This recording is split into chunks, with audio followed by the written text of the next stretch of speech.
ஆனி மாதத்தை ஆசாட மாதம் என்றும் சொல்லலாம். இந்த ஆனி மாதத்தில்தான் வராகிக்கு உரிய ஆசாட நவராத்திரியும் கொண்டாடப்படும். ஆசாட நவராத்திரி ஜூன் மாதம் 26ஆம் தேதி துவங்கி ஜூலை மாதம் 4ஆம் தேதி வரை நடைபெறவிருக்கிறது. இந்த ஆசாட நவராத்திரி அன்று வரவிருக்கும் பஞ்சமி திதியானது நாளைய தினம் 29ஆம் தேதி ஞாயிற்றுக்கிழமை மதியம் 12:58 மணிக்கு மேல் பிறக்கவிருக்கிறது. இந்த திதி அடுத்த நாள் 30ஆம் தேதி திங்கட்கிழமை மதியம் 1:08 மணி வரை இருப்பது குறிப்பிடத்தக்கது. ஆனால் நாம் வராகி பஞ்சமி வழிபாட்டை மாலை நேரத்தில் செய்வது மிகவும் சிறப்பு. அதாவது ஞாயிற்றுக்கிழமை மாலை பஞ்சமி திதி வழிபாட்டை அனைவரும் அவரவர் வீட்டில் செய்து கொள்ளலாம். எப்படி பஞ்சமி திதி அன்று, அதுவும் ஆசாட நவராத்திரியும் சேர்ந்து வரக்கூடிய அன்று வராகி எப்படி வழிபாடு செய்வது என்பதை பற்றி தான் இந்த வீடியோவில் நாம் பார்க்க போகிறோம்.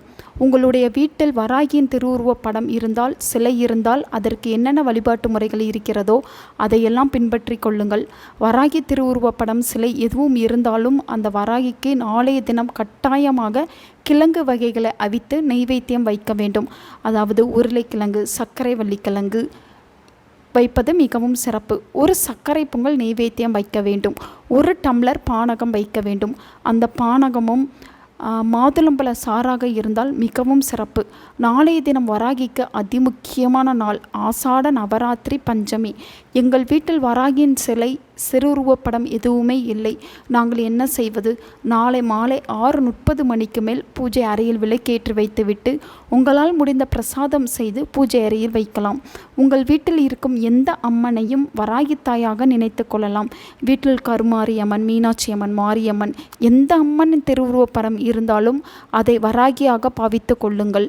ஏற்றி வைக்கும் தீபத்தில் வராகி அம்மன் எழுந்தருளி இருப்பதாக நினைத்து மனம் உருக வராகியிடம் உங்களுடைய பிரச்சனைகளை சொல்லி வழிபாடு செய்ய வேண்டும். வராகி வழிபாடு செய்பவர்களுக்கு எதிரி தொல்லை இருக்காது, கடன் சுமை இருக்காது, நோய் நொடி தொல்லை இருக்காது. வராகி வழிபாடு செய்பவர்களிடம் வாலாட்டாதே என்று பழமொழியே இருக்கிறது. ஆகவே நீங்கள் வராகியை கும்பிட்டால் உங்களுக்கு எந்த ஒரு பிரச்சனையும் வாழ்க்கையில் பெரியதாக தலை தூக்காது. வராகியை மனமுருக வழிபட்டு இந்த 2 வரி மந்திரத்தை மட்டும் நீங்கள் மனதிற்குள் சொல்லிக்கொண்டே இருந்தால் போதும். பூஜை அறையில் விளக்கேற்றி வைத்துவிட்டு ஆசாட பஞ்சமி பூசண பிரியாயை நமோ நமக ஓம் வராகியே நமோ நமக ஓம் இந்த மந்திரத்தை 108 முறை சொல்ல வேண்டும். பஞ்சமி நாயகி பறந்து ஓடி வந்து உங்கள் பிரச்சனையை தீர்த்து வைப்பாள். இந்த மந்திரத்தை உள் அன்போடு மனமுருகி நம்பிக்கையோடு சொன்னாலே போதும். வராகி நவராத்திரியில் ஆசாட பஞ்சமி திதியில் அவளுடைய அருள் பரிபூரணமாக உங்களுக்கு கிடைத்துவிடும். அதில் எந்த ஒரு சந்தேகமும் வேண்டாம். நீங்கள் வராகி திருவுருவப்படம் வைத்திருந்து சிலை வைத்திருந்தாலும் சரி, அவளுக்கு செவ்வரளி பூக்களால் அர்ச்சனை செய்து இந்த மந்திரத்தை சொன்னால் லட்சமல்ல கோடிக்கணக்கில் உங்களுக்கான ஆசீர்வாதம் கிடைத்துவிடும். அதில் எந்த ஒரு ஐயமும் தேவையில்லை. நாளை தினம் ஞாயிற்றுக்கிழமை ராகு காலத்தில் வராகி வழிபாடு செய்வது சிறப்பு. நாளை மாலை 6:30 மணிக்கு மேல் இருள் சூழ்ந்த பிறகும் வராகியை வழிபட்டு கொள்ளலாம். அதுவும் சிறப்பான பலனை கொடுக்கும்.